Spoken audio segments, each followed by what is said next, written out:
Huygens principle का statement हम पहले सुन लेते हैं।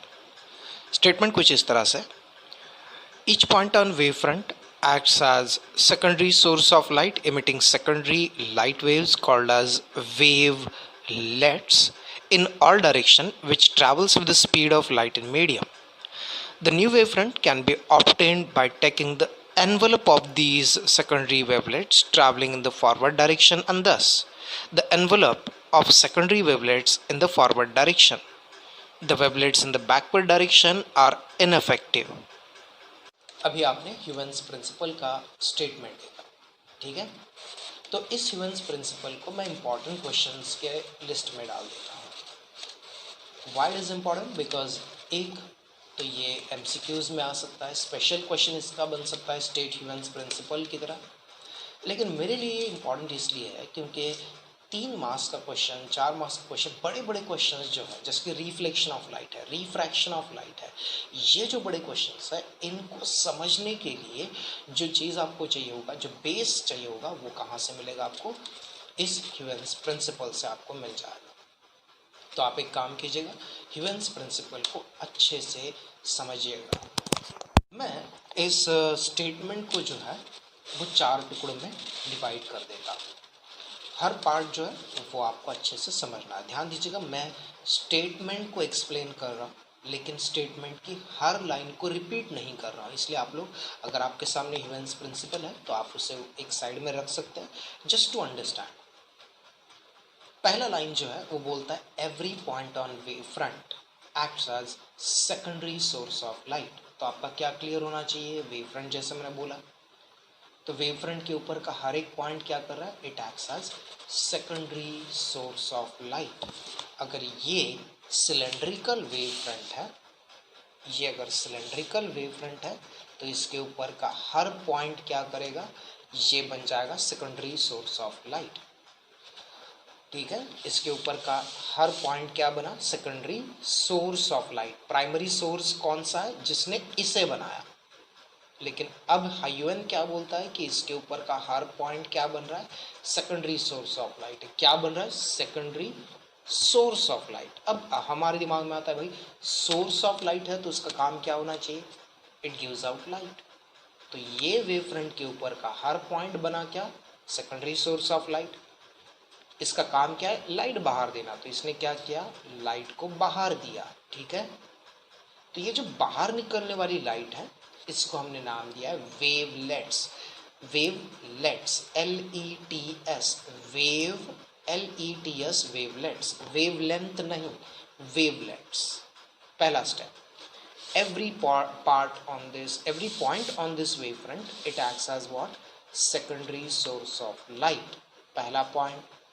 दूसरा पॉइंट क्या है कि ये जो सोर्स ऑफ लाइट है, ये क्या करते हैं? ये लाइट देते हैं इन ऑल डायरेक्शंस, और इनका नाम आपने रखा है वेवलेट्स। ये दूसरा स्टेप है। तीसरा, पूरे स्टेटमेंट पे तीसरा स्टेप जो है वो बहुत ज़्यादा इंपॉर्टेंट है। Why it is important? ये जो वेवलेट्स बाहर निकला हुआ है, इनको एक एनवलप मिलेगा। अब एनवलप का मतलब है एक कवरिंग मिलेगा, एक एनक्लोजर मिलेगा। ये जो कवरिंग है या एनक्लोजर है, वो, फिर से एक बार, ये जो कवरिंग है, किसका कवरिंग? सेकेंडरी वेवलेट्स का कवरिंग या एनवलप है, वो इस पुराने वेव फ्रंट का नया पोजीशन होगा। नहीं समझ में आया? मैं बता देता हूँ कैसे। ये आपका कौन है? ये original position of wave front है। इससे लाइट बाहर निकला, इस फिंगर की तरफ देखिएगा, इससे लाइट बाहर निकला और ये ऐसे आ गया, ठीक है। तो अब इसे कवर करने वाला, ठीक है, इसे कवर करने वाला जो सरफेस आएगा वो इस पुराने वाले का क्या होगा? नया पोजीशन होगा, ठीक है। ये आगे जाके कैसा बनेगा? तो ये इन वेवलेट्स को कवर करने वाला पार्ट रहेगा। नहीं समझ में आ रहा है तो हम यहाँ पे काम कर लेते हैं। 2 से 3 मार्क्स का एक स्पेशल क्वेश्चन आएगा। क्वेश्चन रहेगा give the geometrical construction for number 1 spherical wave front, number 2 plane wave front. मैंने बोला 3-3 मार्क्स के 2-3 मार्क्स के क्वेश्चन रहेंगे, तो आपको क्वेश्चन इसलिए समझना है क्योंकि ह्यूवेंस प्रिंसिपल को क्या करता है, क्लियर कर देता है। ठीक है, आप ध्यान रखिएगा। अगर आपको इसी पॉइंट से अभी जो मैंने एक्सप्लेनेशन दिया उससे समझ में आ रहा है, वेल एंड गुड। नहीं समझ में आ रहा है, दैट्स ओके, क्योंकि अभी जो मैं कंस्ट्रक्शन दे रहा हूँ उससे 100% ह्यूवेंस प्रिंसिपल का कंस्ट्रक्शन क्या हो जाएगा, कंसेप्ट जो है वो क्लियर हो जाएगा। आगे जैसे मैंने बोला आपको कि हम देखने वाले एक क्वेश्चन जो कि है give the geometrical construction for spherical wave front. ठीक है, तो मैंने क्या कर दिया, यहाँ पे एक स्पेरिकल वेव फ्रंट ड्रॉ किया हुआ है। स्पेरिकल वेव फ्रंट सबको पता है कैसे बनता है, पॉइंट सोर्स ऑफ लाइट से फाइनाइट डिस्टेंस पे। ठीक है, तो हम एक काम कर लेते हैं, हम ह्यूवेंस प्रिंसिपल का एक एक पॉइंट को समझ लेते हैं। What is that first point? It says that every point on wave front it acts as secondary source of light. Okay, तो एक काम कीजिएगा, इस वेव फ्रंट के ऊपर का एक छोटा सा टुकड़ा निकाल दो, ए बी, एक छोटा सा टुकड़ा निकाल दिया मैंने।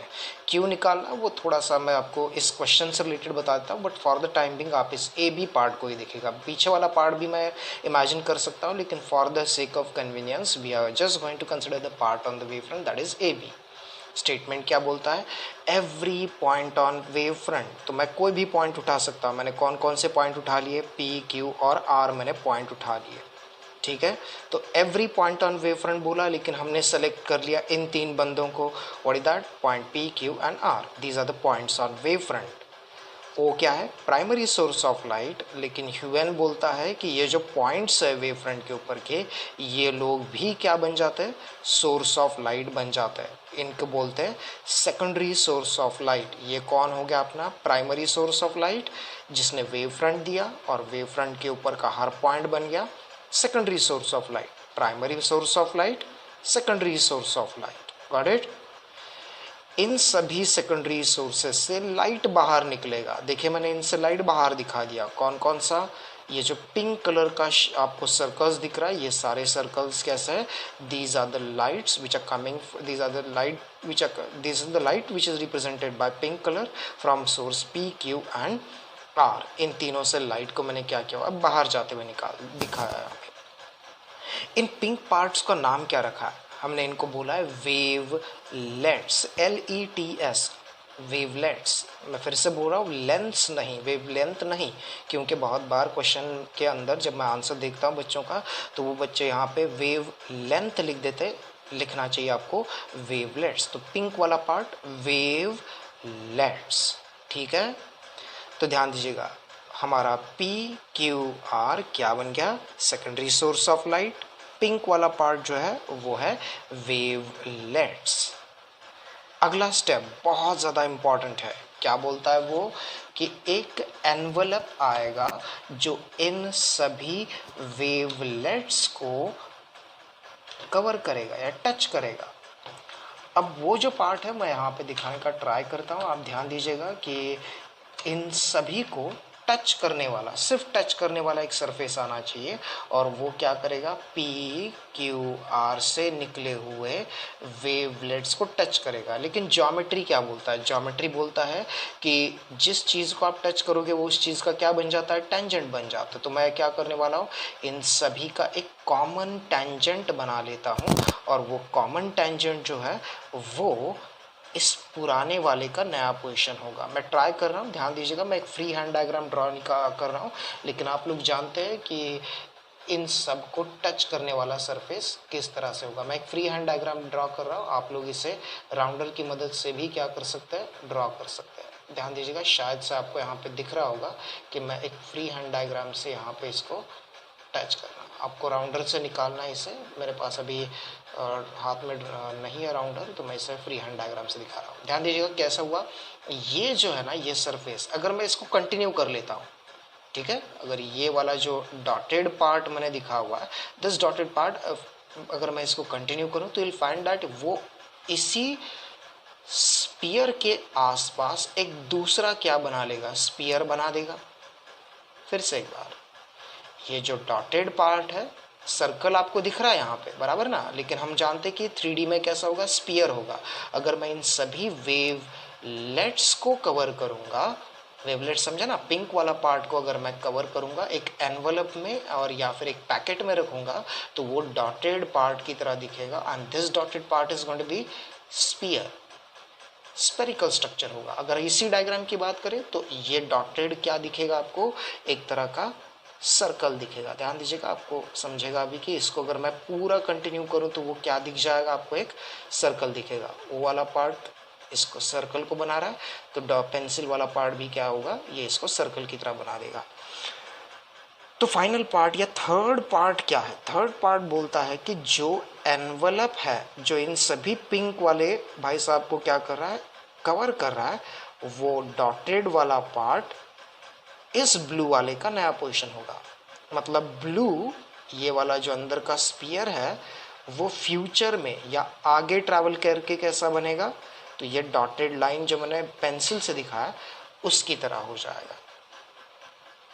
लास्ट पॉइंट या थर्ड पॉइंट आपका, लास्ट में बोल रहा हूँ लेकिन लास्ट बट वन है, वो थर्ड पॉइंट क्या रहेगा आपका, the envelope which is going to cover, ये जो एनवलप इन सभी वेवलेट्स को टच कर रहा है वो न्यू पोजीशन होगा किसका, तो ये पुराने वाले का। अब एक और चौथा पॉइंट जो यहाँ पे उस स्टेटमेंट है, स्टेटमेंट में है, वो कौन सा है कि भाई ये जो वेवलेट्स है ये बैकवर्ड डायरेक्शन में, रिवर्स डायरेक्शन में काम नहीं करता है। आंसर सिंपल सा ये है कि लाइट हमेशा किधर ट्रैवल करेगा, सोर्स से आगे जाएगा। अगर ये सोर्स ऑफ लाइट है तो लाइट आगे जाना चाहिए, पीछे नहीं, ठीक है। तो लाइट कभी भी पीछे ट्रैवल नहीं करता, वो हमेशा आगे जाता है। इसलिए हमने क्या किया हुआ है, बोला है कि पीछे का डायरेक्शन में वेवलेट्स इनफेक्टिव है। तो ये आपका हो गया ह्यूवेंस प्रिंसिपल। लेकिन क्वेश्चन हमारा ये नहीं चल रहा है, ये तो मैंने आपको क्या किया था, ह्यूवेंस प्रिंसिपल समझाने के लिए बोल दिया था। लेकिन क्वेश्चन अगर 3 मार्क्स का हो और आपको बोले कि कंस्ट्रक्शन दो किसका, स्फेरिकल वेवफ्रंट का, तो आपको करना क्या है, तो आपको जो मेन पॉइंट्स इसमें रखना है वो मेन पॉइंट्स मैंने यहाँ पे लिख के रखा है। आप अपने वर्ड्स में क्या कीजिएगा, इस आंसर को आप लिख सकते हो। यहाँ पे मैं आपको एक ट्रिक भी बताता हूँ कि इस डायग्राम को प्रॉपरली कैसे ड्रॉ करना है, but for the time being आप इन पॉइंट्स को ध्यान रखिएगा। डायग्राम ड्रॉ कर लीजिएगा और डायग्राम के आसपास ये 3-4 पॉइंट अपने वर्ड्स में लिखिएगा। कोई बुक की लैंग्वेज आपको नहीं चाहिए, आपको बस नॉलेज बताना है कि ऐसा होता है। तो जो पॉइंट्स है वो points according to this diagram और जो इस आंसर में चाहिए वो बता रहा हूँ। पॉइंट नंबर 1 क्या है, late us consider O is the point source of light, जो कि फाइनाइट डिस्टेंस पे क्या देता है आपको, स्पेरिकल वेवफ्रंट होता है। ये आपका पहला पॉइंट रहेगा। Let us consider O is the point source of light which gives you spherical wavefront at finite distance. Let us say, अब मैंने डायग्राम के अंदर जो दिखा है उसी पार्ट को यहाँ पर बोल रहा हूँ। Let A B the part of spherical wave front and let P Q R be the points on this wave front. एक टुकड़ा लिया आपने ए बी इस वेव फ्रंट के ऊपर का, क्यों, क्योंकि अगर आपको आधा ही डायग्राम ड्रॉ करना है तो आप आधा ही diagram with the help of rounder and scale draw कर सकते हो, जैसा कि गवर्नमेंट बुक या टेक्स्ट बुक के अंदर आपको क्या किया उन्होंने एक्सप्लेन करके दिया हुआ है, ठीक है। तो let A B the part of spherical wave front and PQR be the points on this wavefront. So PQR be the points on wavefront which acts as what? According to Huygens principle, they act as secondary source of light. Clear? अगला point जो मैंने यहाँ पे लिखा नहीं है वो आपको डायग्राम के ऊपर से बताना है कि light from these sources is shown in the diagram. Light from these point secondary sources is shown in the diagram. While A dash B dash, where is A dash B dash? ये A है तो यहाँ पे मेरा क्या रहेगा, A dash रहेगा, और नीचे अगर ये B है तो यहाँ पे क्या रहेगा, B dash रहेगा। A dash B dash जो है वो किसका नया पोजीशन होगा, A B ट्रैवल करके आगे गया तो बन जाएगा A dash B dash which is the new position of wave front. एक बार और पॉइंट में क्लियर कर देता हूँ, फिर हम अगले क्वेश्चन की तरफ जाते हैं। Let us consider O is the point source of light which gives you spherical wavefront at finite distance. Let AB be the part of spherical wavefront and PQR be the points on it. These points, they act as secondary source of light. The light coming from them is as shown in the diagram. Next, let a dash b dash be the tangent or common tangent which is going to touch all these wavelets, and that a dash b dash is the new position of wavefront A B, new position of wave front A B. बस इतना लिख दो, काम खत्म है आपका। आपको बस कंस्ट्रक्शन बताना है किस तरह से किया। वैसे इस डायग्राम को हम थोड़ा और भी डिटेल में एक्सप्लेन करेंगे कैसे करना है, वो मैं एक वेव नॉर्मल की डेफिनेशन जब आएगा तब आपको बता देता। But for the time being आपको कंस्ट्रक्शन लिखना है किसका, स्पेरिकल वेव फ्रंट का। तो बस इतना पॉइंट लिखेगा। डायग्राम हम मॉडिफाई करने वाले वेव नॉर्मल की डेफिनेशन में, लेकिन आगे जाते और आगे देख लेते कंस्ट्रक्शन ऑफ स्पेरिकल की जगह क्या रहेगा, प्लेन वेव फ्रंट रहेगा। ध्यान दीजिएगा कैसे। ये आगे का क्वेश्चन जो है वो शायद से आपको समझने में ज़्यादा मुश्किल नहीं होगा। क्वेश्चन कुछ इस तरह से रहेगा, give the construct geometrical construction for plane wave front. ठीक है, बहुत इजी सा कंसेप्ट है, क्योंकि इसे हमें पहले से भी कम टाइम लगेगा, क्योंकि यहाँ पे हम क्या नहीं करने वाले, हम यहाँ पे ह्यूजेंस प्रिंसिपल को एक्सप्लेन नहीं करेंगे, हम डायरेक्टली आंसर की तरफ जाएंगे। ठीक है, इसलिए ये क्वेश्चन आपको लगेगा कि बहुत जल्दी ख़त्म हो गया। ख़त्म जल्दी नहीं हुआ है, यहाँ पे मैं ह्यूजेंस प्रिंसिपल को ऐड नहीं कर रहा और ना ही आपको यहाँ पे उसका एक्सप्लेनेशन देना है। अगर क्वेश्चन कुछ इस तरह से होगा, state Huygens principle and give the construction of plane wave front, state अगर क्वेश्चन में आ रहा है तो स्टेटमेंट ज़रूर लिखेगा। लेकिन यहाँ पे डायरेक्टली क्वेश्चन क्या है, give the construction for plane wave front, तो हम डायरेक्टली कहाँ पे जाएंगे, प्लेन वेव फ्रंट की तरफ जाएंगे। ठीक है, तो सबसे पहले आपको एक डायग्राम ड्रॉ करना पड़ेगा। डायग्राम में आपको बहुत ज़्यादा मुश्किल नहीं करना है, मैंने यहाँ पे कुछ ज़्यादा डिफ़िकल्ट भी नहीं किया है। आपको बस दो पैरेलल लाइन बना देना है, ए बी और ए डैश बी डैश। आपको बस दो पैरेलल लाइन ड्रॉ करना है और उन दो पैरेलल लाइन के बीच में आपको सर्कल ड्रॉ करना है। इस तरह से सर्कल ड्रॉ कीजिएगा कि पहला सर्कल का ये जो है एक का टेंजेंट क्या करना है, दूसरी वाली लाइन को टच करना है। मतलब मुझे ओ को, ये इस डायग्राम में आप देख रहे हैं पी क्या बन रहा है, पी सेंटर बन रहा है किसके ऊपर, ए बी के ऊपर। तो ये पी का सेंटर बनने के बाद जो टेंजेंट आएगा वो यहाँ पे टच करेगा और वो पी डैश बन जाएगा। सिमिलरली क्यू रखा है, मैं R S T U V W x बहुत सारे पॉइंट दिखा सकता हूँ, लेकिन आपको डायग्राम का आइडिया आ गया।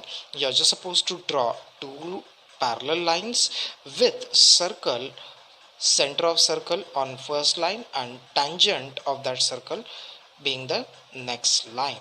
ठीक, तो आंसर में हम क्या करेंगे, डायग्राम आपको क्लियर हो गया, दो पैरेलल लाइन, दो सर्कल, एक का सेंटर यहाँ पर रहेगा और दूसरा बन जाएगा उसका टेंजेंट। या फिर आप डायग्राम ऐसे भी ड्रॉ कर सकते हैं, एक लाइन ड्रॉ करो, उसके ऊपर दो सर्कल और इन दो सर्कल का कॉमन टेंजेंट बन जाएगा आपका A dash B dash. I think this second part is very very easy. Now what we are suppose to write in our answer, first point that is very easy, what you are supposed to write, we are supposed to write about the origin or how this plane wavefront is formed।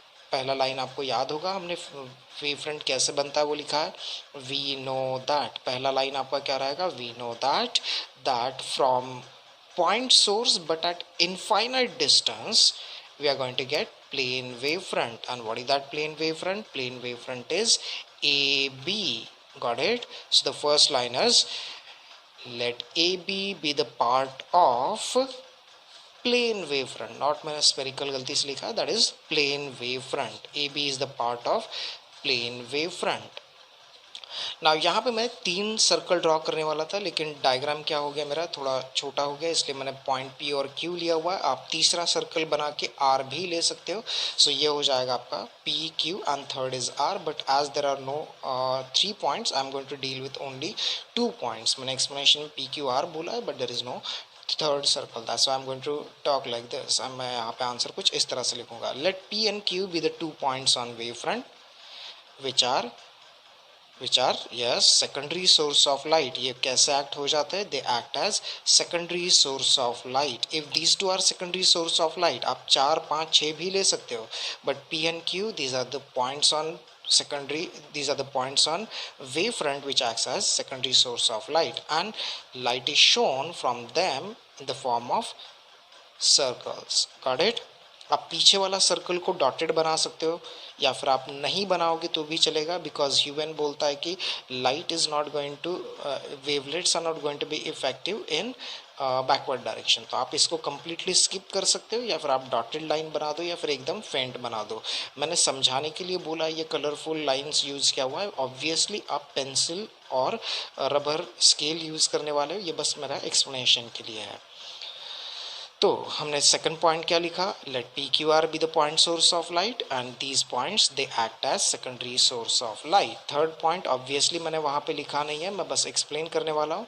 Light from these sources, light from these sources, secondary sources, is represented by semicircle. Third and last point आपका a dash b dash is the envelope. In this case a dash b dash is the surface which is going to touch the wavelets. ये ऐसा surface है जो इन wavelets को क्या कर रहा है, touch कर रहा है। और you can say a dash b dash be the envelope which touches these wavelets, and that a dash b dash is the new position of what, new position of AB। ये आपके AB का क्या रहेगा, पुराना position रहेगा। A B का नया position कौन होगा, ए डैश बी डैश। ए डैश बी डैश का पुराना पोजीशन कौन होगा, ए बी होगा। बात समझ में आ गया। एक बार और मैं आंसर को क्या कर लेता हूँ, आपके सामने रख देता हूँ।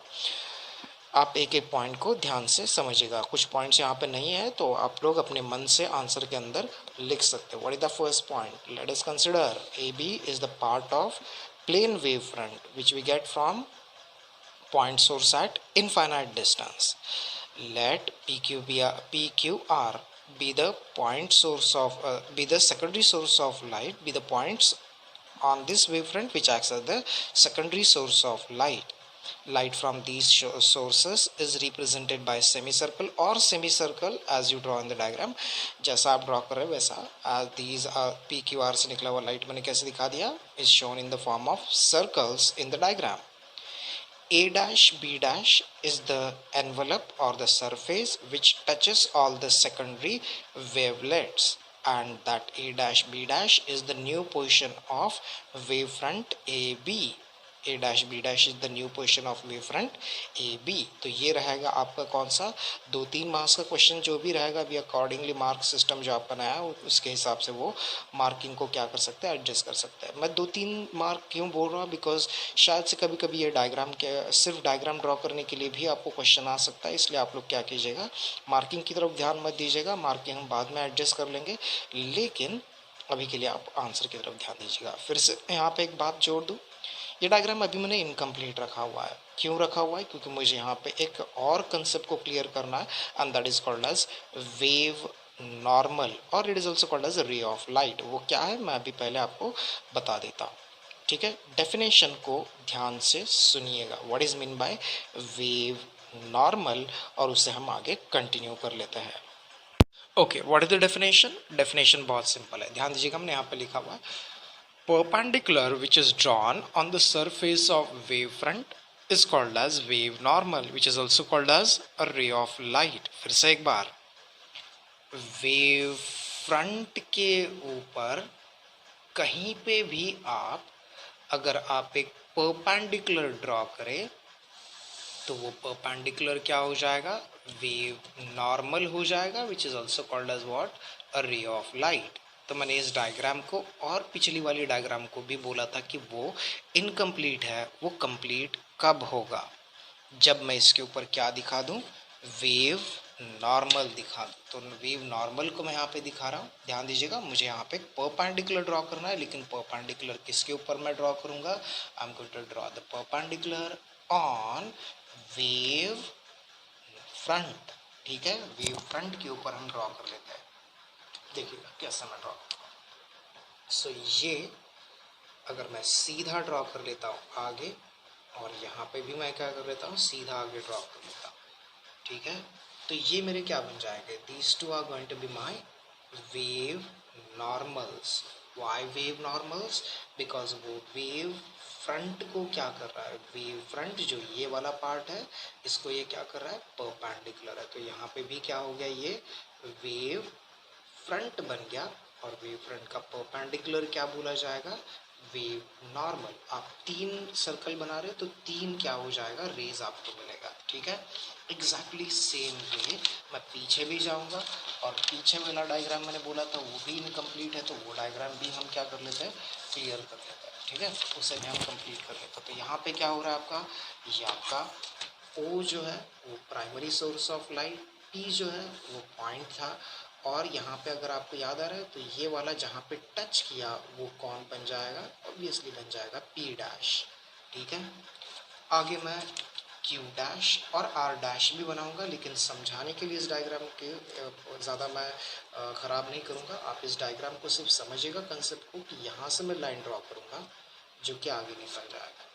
ठीक है, क्लियर। तो ये क्या बन गया आपका, पिंक वाला पार्ट कौन सा है, ये वाला पार्ट जो है तो वो है वेव फ्रंट, पिंक वाला पार्ट वेव फ्रंट। और ये अभी देखिए मैं इसको लाइन कलर बदल देता हूँ तो आपको आइडिया आ जाएगा कि ये जो पार्ट रहेगा, जो मैंने फिर से क्या कर दिया, ब्लू लाइन ड्रॉ किया हुआ है, ये जो है ये क्या रहेगा, वेव नॉर्मल रहेगा, जिसे आपने नाम क्या दिया हुआ है, रे ऑफ लाइट दिया हुआ है। आप O P P dash, O Q Q dash, O R R dash से भी क्या कर सकते हैं, आगे लाइंस को ड्रॉ कर सकते हैं। और ये तीनों, अगर 3 सर्कल है तो आपको 3 रेज क्या करना पड़ेगा, बाहर दिखाना पड़ेगा, तब ये आपका क्या हो जाएगा, डायग्राम कंप्लीट हो जाएगा। आपको आइडिया आ गया हम क्या कर रहे हैं, कि आपको रे ऑफ लाइट इस क्वेश्चन में भी दिखाना है। क्वेश्चन याद है ना, स्फेरिकल वेव फ्रंट, रे ऑफ लाइट को दिखाओ, वेव नॉर्मल को दिखाओ, तब जाके डायग्राम कंप्लीट होगा। और इसमें भी आपको क्या करना है, वेव नॉर्मल दिखाना है, तो इससे भी ये डायग्राम क्या हो जाएगा, कंप्लीट हो जाएगा। क्वेश्चन वही रहेगा, डायग्राम हमने मॉडिफाई किया। मैंने डायग्राम को इम्प्रूव करने के लिए और फिर मॉडिफाई करने के लिए रुका क्यों था, क्योंकि ये डेफिनेशन मुझे स्पेशली आपको बताना है, क्योंकि ये MCQs में आता है। कभी कभी छोटा क्वेश्चन जो होता है वहाँ पे आंसर को एक्सपेक्ट करते हैं, या आपके आंसर में ये चीज़ होना एक्सपेक्ट करते हैं। क्लियर है, तो अपना बहुत इम्पॉर्टेंट पार्ट जो है वो खत्म हो चुका है। आगे बढ़ जाता है और उसे स्टडी कर लेते हैं अगला पार्ट। अगले जो क्वेश्चन होंगे वो है reflection of light and refraction of light. Reflection refraction हम पिछले साल पढ़ चुके हैं। क्वेश्चन सेपरेटली हो सकता है, जैसे कि draw the diagram to represent the reflection of light, draw the diagram to represent the refraction of light, या फिर on the basis of wave theory of light explain reflection of light, या फिर on the basis of wave theory of light explain the refraction of light. Question थोड़ा change भी हो सकता है, या फिर आपको कंफ्यूज करने के लिए बोलेगा on the basis of light prove the laws of reflection, या फिर on the basis of wave theory of light prove the laws of refraction. Question कुछ भी हो, आपको आंसर या फिर नॉलेज जो है वो वहाँ पे दिखाना है। ठीक है, तो सबसे पहले शुरू कर लेते हैं रिफ्लेक्शन ऑफ लाइट को। और रिफ्लेक्शन ऑफ लाइट के लिए मुझे क्या चाहिए, लॉज ऑफ रिफ्लेक्शन। ठीक है, रिफ्लेक्शन के लॉज आपको याद होने चाहिए। What are the laws of reflection, incident ray, reflected ray and normal, they lies in the same plane. Incident ray and reflected ray, they lies on the opposite side of normal, and angle of incidence is exactly equal to angle of reflection. ठीक है, हम इसे prove करेंगे with the help of Huygens principle या फिर geometrical construction से। Question को ध्यान से समझिएगा। रिफ्लेक्शन ऑफ लाइट का क्वेश्चन जब भी आता है तो अकॉर्डिंग टू क्वेश्चन आपको क्या करना है, आंसर लिखना है। क्वेश्चन अगर ऐसा हो कि explain the reflection of light, तो आप सीधे क्या कीजिएगा, पहले लॉज लिखिएगा और उसके बाद रिफ्लेक्शन को एक्सप्लेन कीजिएगा। लेकिन अगर क्वेश्चन होता है कि prove the laws of reflection, तो पहले आप रिफ्लेक्शन को एक्सप्लेन करो, लास्ट में लिखो कि these are the laws which are proved by this method. ठीक है, ये हमने लॉज को प्रूव कर दिया, ऐसा आप एंडिंग में लिखेगा। तो रिफ्लेक्शन पूछा तो लॉज पहले होंगे, लॉज को प्रूव करो बोला तो लॉज क्वेश्चन के एंडिंग में होंगे। आप लॉज ऑफ रिफ्लेक्शन को आंसर में कहीं पे भी लिख सकते हो, डिपेंडिंग अपॉन द क्वेश्चन आप लॉज का पोजीशन बदल दीजिएगा। ठीक है, अब मैंने आपको यहाँ पे एक बात बोला था कि कभी कभी ये रिफ्लेक्शन ऑफ लाइट में आपको सिर्फ डायग्राम ड्रॉ करने के लिए भी बोल सकता है। तो आप यहाँ पे पहले डायग्राम देखिएगा और डायग्राम के साथ क्या करेंगे, हम आगे क्वेश्चन को बढ़ाएंगे। बट बिफोर दैट डायग्राम जो है वो बहुत ज़्यादा इंपॉर्टेंट है। सिर्फ डायग्राम 2 मार्क्स के लिए 3 मार्क्स के लिए आपको पूछा जाता है, इसलिए हम क्या करेंगे, डायग्राम को पहले क्या कर लेते हैं, प्रॉपरली देख लेते हैं। आप क्या कीजिएगा, स्केल रखिएगा और स्केल से आप रेफरेंस के लिए नोटबुक की लाइन को यूज़ कर सकते हैं। तो मैंने क्या कर दिया, रैंडमली, देखिए मैंने कोई गिना नहीं है, मैंने रैंडमली क्या कर दिया, एक लाइन ड्रॉ कर दिया जो कि मेरा क्या रहेगा, रिफ्लेक्टिंग सरफेस रहेगा। तो मैंने इसको बोल दिया X Y be the reflecting surface of light, for example mirror या फिर वाटर, कुछ भी हो सकता है। फिर आप स्केल को एडजस्ट कीजिएगा। ध्यान दीजिएगा, ये मेरा स्टील का स्केल है, आप प्लास्टिक स्केल से ड्रॉ करेंगे तो आपको प्रॉपरली और बहुत अच्छे से लाइंस मिल जाएंगे। तो मैंने स्केल को कैसे रखा है, मैंने स्केल को रखा है, ये गिनते मत बैठिएगा, ये अप्रॉक्सीमेटली 30-35 के आसपास का एंगल होना चाहिए और स्केल का ये जो एज है वो यहाँ पे टच करना चाहिए, ठीक है। फिर आप एक काम कीजिएगा, स्केल के दोनों साइड से लाइन ड्रॉ कीजिएगा। मैं यहाँ पे पेन यूज़ कर रहा हूँ, आपको पता है आपको पेंसिल यूज़ करना है बोर्ड एग्ज़ाम में। तो ये जो रहेगा आपका लाइन मैंने दोनों साइड से ड्रॉ किया, ठीक है। मैं स्केल को अभी नहीं उठाऊंगा, मैं यहाँ पे एक हल्का सा मार्किंग कर देता हूँ। ये मार्किंग क्यों है वो आपको बाद में समझेगा, लेकिन अगर मैं इसको निकाल दूँ तो you will find that you will get the 2 parallel lines, ठीक है। आप एक काम कीजिएगा, यहाँ से ये इधर क्या कीजिएगा, लाइन ड्रॉ कीजिएगा, ठीक है। और ये जो ऊपर से लाइन आ रहा था, समझा आपको, ये जो लाइन है इसे आप कंटिन्यू करेंगे कहाँ तक, आप इसे कंटिन्यू करेंगे इस एक्स वाई लाइन तक, ठीक है। देखिएगा मैंने क्या किया हुआ है, यहाँ से मैंने लिया और इस लाइन को क्या कर दिया, मैंने कंटिन्यू किया। कहाँ तक मैंने कंटिन्यू कर दिया, तो सरफेस तक मैंने इसे कंटिन्यू किया, ठीक है। अब आप एक काम कीजिएगा, स्केल को फिर से यूज़ कीजिएगा, लेकिन देखिए स्केल को अब मैं कैसे यूज़ कर रहा हूँ। स्केल का ये वाला पार्ट जो है वो मैं यहाँ पे, मैं इसको नाम देता हूँ तो शायद से आपको इजी पड़ेगा, ए बी और लेट अस ये सी पार्ट है।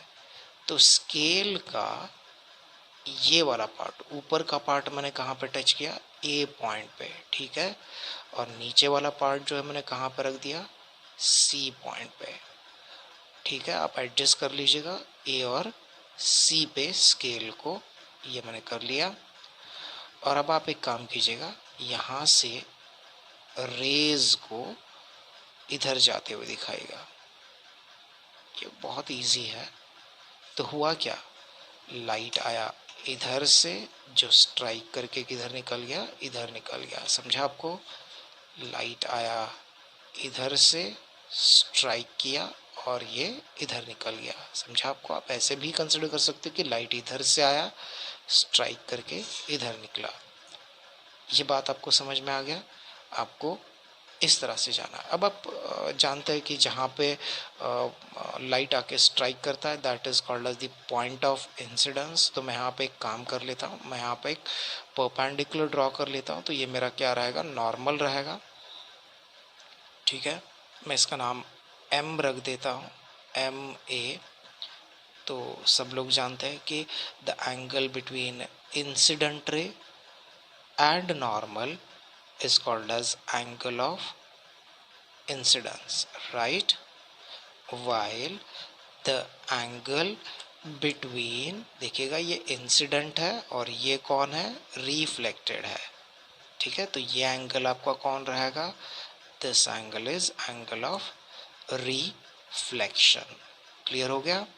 तो हमारे पास है एक्स वाई रिफ्लेक्टिंग सरफेस, ये जो इधर से आ रहा है मैं इसको भी थोड़ा सा नाम दे देता हूँ, मैं इसको नेमिंग कर दूँ तो ये हो जाएगा आपका, मैं इसको पी क्यू आर एस कुछ भी देता हूँ, मैं इसको पी क्यू बोल देता हूँ। दिस इज लेट अस से this is P Q, light इधर से आया, ठीक है, पी क्यू, और लाइट जो है वो इस साइड जाएगा, तो मेरा पी ए एम क्या हो जाएगा, वो हो जाएगा एंगल ऑफ इंसिडेंस। क्लियर है।